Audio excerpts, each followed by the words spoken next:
fellow moviegoers, and welcome to Movie Central, the place to talk about movies, TV shows based on movies, toys based on movies, games based on movies, and rides based on movies. I'm your host, Mr. CCS, and this is my pet gorilla, George.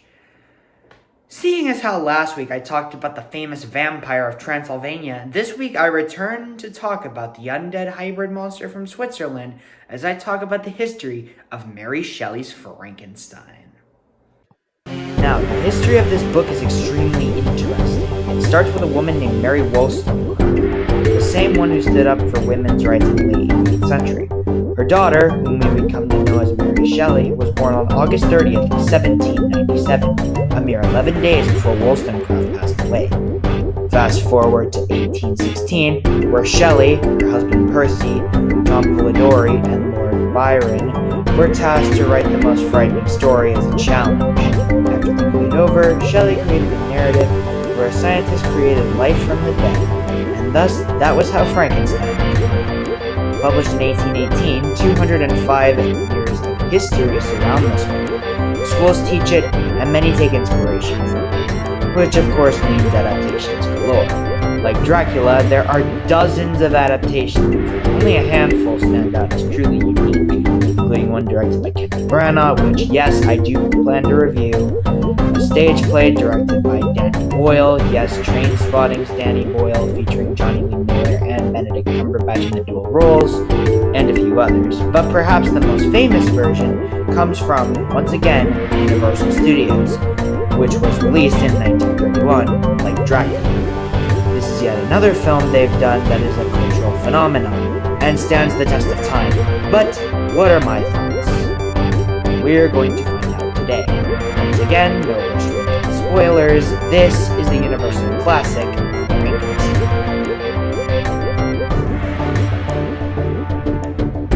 This iconic horror film follows the obsessed scientist Dr. Henry Frankenstein, played by the late Colin Clive. Hey, great name.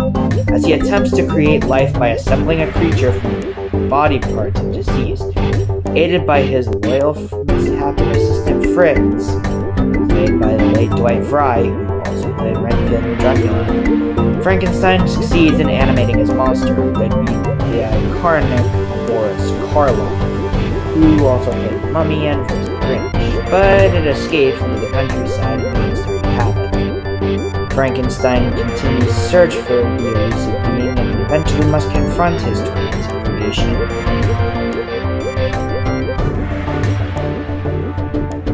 So, like Dracula, this movie is just over an hour long, 70 minutes to be precise.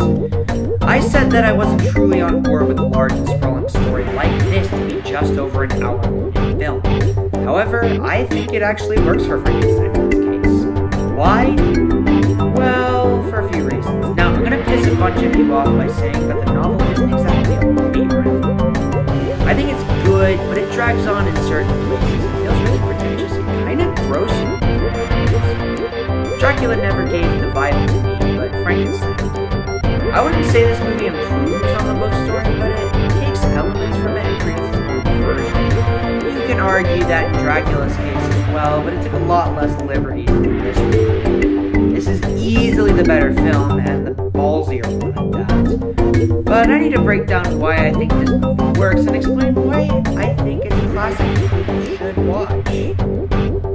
Like Dracula, Frankenstein has a big cast of characters. Victor Frankenstein, the title character and titular doctor, is a self-absorbed genius intent on making the world his oyster. He's possessive of his adopted sister Elizabeth, who he intends to marry. You see what I mean when I say gross. His best friend, Henry Clerval, his father Alphonse, and the titular monster, whom I've been calling Frank for the better part of a year now. The movie, like Dracula, trims the cast down and adds some new faces, but seeing as how the original characters were my favorite, I can get past that. Dr. Frankenstein is now named Henry rather than Victor. The Henry Clerval character is morphed into a new character called Victor Moritz. Frankenstein's father and Elizabeth have smaller roles. Frankenstein has an assistant named Fritz, later known as Igor, and the monster himself isn't as intelligent as his counterparts. I would normally complain, but again, I'm not the biggest fan of the book, so I won't, and I see this So, let's talk about these characters now. Frankenstein himself has elements of that self-absorbed genius from his book counterpart, but he is a little more humanity and does care for others. I do think that Victor in the book is more interesting because we can see his downfall here, but I think Mr. Clive did a great job of playing this really obsessed doctor.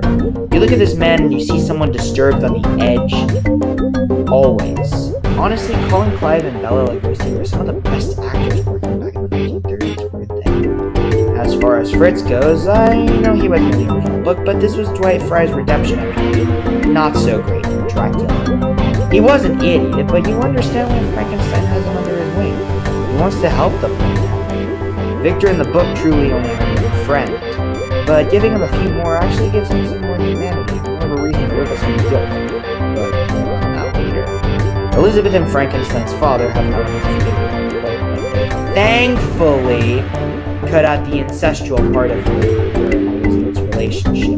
That was gross, and I'm happy they didn't do it, or at the very least ever brought it up. Frankenstein's father isn't very notable, so I'll just leave it. Victor Morris is the supportive friend figure, much like Henry from the novel, but there's not much to him afterwards, so I'll leave him there. He's not bad, but he's not notable. Finally, we have Dr. Waldman, a smaller character in the book who was Victor's mentor, played by Edward Van Sloan, who played Van Helsing in Dracula. He's not as memorable as Van Helsing was, but he certainly left an impact on his character. Now we get to the monster. Now I am aware that him being a brain-dead idiot pisses a lot of people off. Yes, he's not as smart as his book counterpart. Yes, the book version was better. Yes, I would prefer an adaptation with a smarter beast. But I actually like what they did here. Victor and the monster's relationship is a little more like father and son here. And when the monster gets neglected, he's confused and wandering off alone. It makes him tragic while not turning him into an outright villain. I still feel the book version was written better and was a better character, but at the same time, I like this version quite a bit. Karloff did a great job of making this tall thing to life. The makeup was absolutely incredible. Now, I move on to the central plot point of the original story and how this film adapted it, because it is different. In the book, Victor Frankenstein creates the monster and abandons him, allowing him to grow a conscience and start exacting revenge on Frankenstein. The monster kills William, Victor's younger brother, which in turn gets his maid Justine hanged as she was accused. Later, the monster kills both Henry Clerval and Elizabeth to prove the point further, and Victor's father, Alphonse, dies of a broken heart. In the film, we get a slightly altered version where Fritz is hanged, Waldman is strangled, a little girl is drowned. If you were to ask me which one is better, I couldn't answer that, because I like a lot of them both. One deals with how one mistake could cause a domino effect where you lose everything, and the other deals with making sure you don't make a mess of everything and doing something wrong. That's pretty much the same thing, but seeing as how the book ends with both Victor and the monster dying, they were both destroyed by themselves, leaving the world to wonder what truly happened. I don't really know what else to say. They're different, and I like both. But if I really had to choose one to adapt, it would probably be the version. Alright, with that tangent aside, I can finish my point. The characters in this movie are good. Some are great, but there aren't many that are entirely good. So I can't discuss them too much. Moving on to the atmosphere and production design, they're really cool. Frankenstein's lab is well designed and looks like it's lived in, like Dracula's castle should have. The town in the movie looks cute and like an actual European town. Fun fact, the sets utilized for this movie still stand today on the Universal backlot, now dubbed Little Europe. It's a neat little detail that never fails to impress. The makeup on the monster is amazing. He really looks screwed up and unnatural, as he should, even if it looked good. As for the music, there is no score yet again, but it doesn't bother me as much as it did Dracula, because there was a lot of background noises, which was enough for me. That said, it would have been cool to hear some music in the background to advance the attitude. And finally, we have the scare factor. The movie, like Dracula, does have kills off screen, but this time we actually get to see some of it happen. The aftermath is on screen, the beginning is good. Fritz is hanged, which we see the process begin. Waldman is strangled, the monster throws a little girl into a river to drown, and the monster burns up in a mill. It's fun to watch on screen and to see the brutal last moments of these victims. And the idea that a tall human hybrid beast who killed because he doesn't know any better is a terrifying idea in its own right. So, yeah, I really enjoyed Frankenstein as a movie. It's not perfect, mind you, but it certainly holds up rather well, and it is much better than Dracula as a movie. If you're going to watch the 1931 monster movies, watch this one. You won't regret it. For now, I'm going to give it a good 9 out of 10. A highly enjoyable scare film. Well, that's it for this review. And a perfect segue into Halloween. Leave your thoughts on Frankenstein below, and tune in next week when I take a look at another monster movie starring Boris Karloff.